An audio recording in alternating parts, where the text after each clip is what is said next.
Siamo alle ultime battute della campagna elettorale. Alle prossime amministrative l'Italia dei Valori a Potenza appoggia il candidato sindaco Roberto Falotico e ieri il segretario dell'IDV Ignazio Messina ha incontrato i cittadini per parlare anche di Europa e presentare il programma del partito fondato da Antonio Di Pietro. Sentiamo Tullia Fabiani.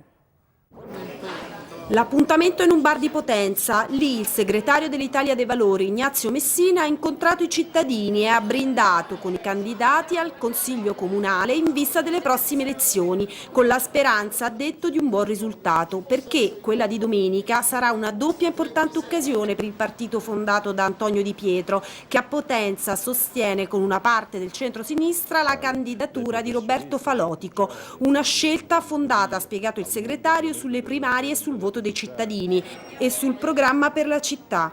Una burocrazia amica, certamente l'utilizzo delle risorse al meglio e certamente rendere la città più vivibile, perché le nostre città pagano uno scotto straordinario e credo che Potenza non faccia eccezione rispetto a quello che deve essere i servizi al cittadino e le condizioni migliori per mettere in moto l'economia. Il segretario, candidato alle elezioni europee, ha presentato anche la candidatura in Europa di Maria Luisa Cantisani e ha sottolineato che l'obiettivo per l'Italia dei Valori è quello di ripartire dall'Europa e dai territori, Basilicata in testa, per ritornare poi in Parlamento. Per questo c'è stato un altro brindisi e l'auspicio rivolto ai candidati presenti di ritrovarsi il 26 maggio a festeggiare.